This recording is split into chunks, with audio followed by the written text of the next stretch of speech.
All right. Good morning, everyone. My name is Jackson, And I'm Haley. and we are excited to tell you about our urban immersion trip to Minneapolis in July. Pastor Chris and Greta took Haley, Kate, Rennie, Luke, Samuel, Nathan, and I to Minneapolis on July 22nd through the 25th. We got to our hotel Friday afternoon and spent the evening walking around and eating dinner in downtown Minneapolis.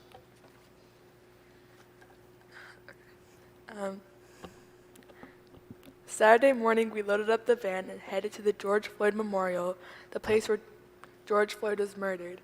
It's in the middle of the neighborhood that we probably wouldn't go to because there's just 2 gas stations, a laundromat, and a few restaurants in a part of town we normally wouldn't be in.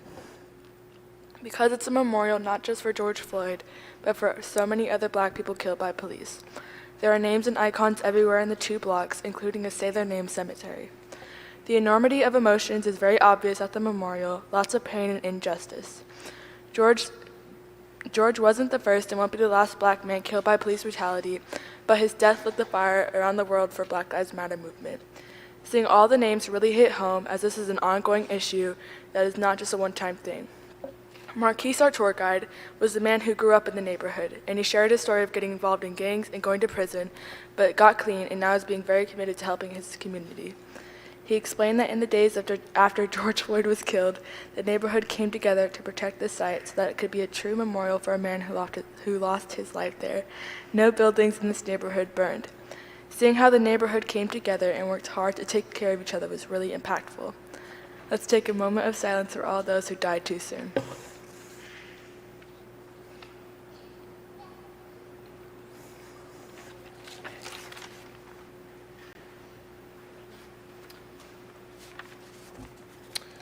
All right.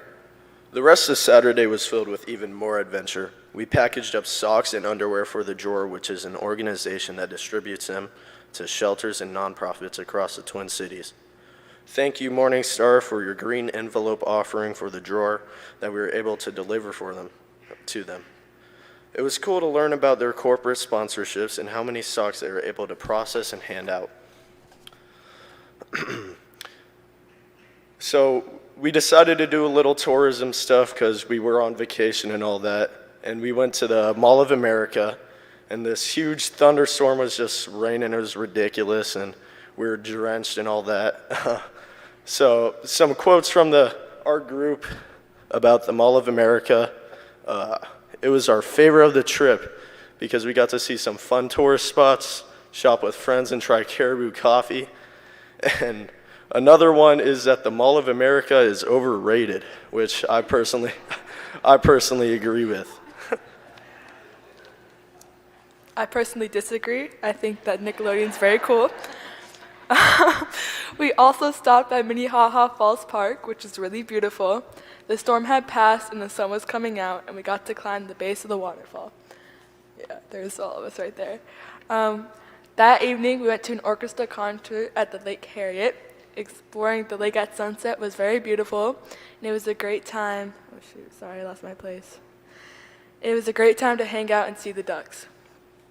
To close out Saturday, we went to Aquatennial Fireworks Show, which were being done off Stone Arch Bridge. This was a highlight for many of us and a great ending of a great day.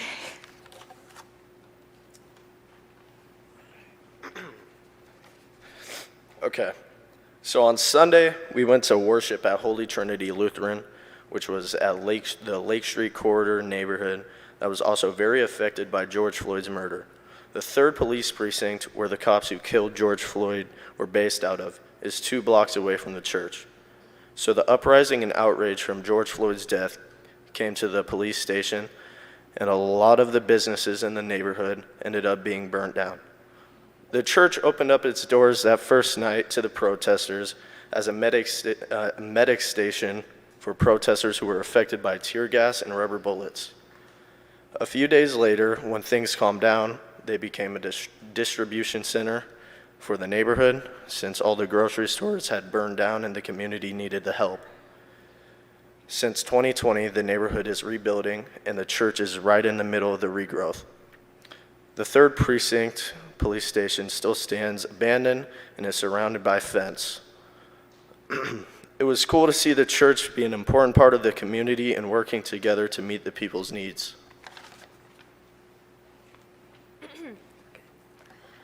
The rest of Sunday afternoon, we went to the Como Park Zoo and saw some of downtown St. Paul, and then eventually ended the night with the Scooby-Doo mystery event at St. Thomas University with other youth groups, which we could have won, but he guessed wrong, so.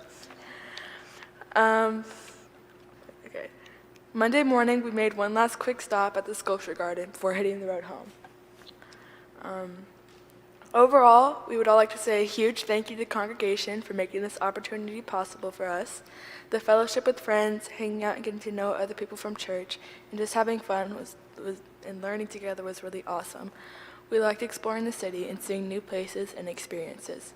From everyone here, thank you.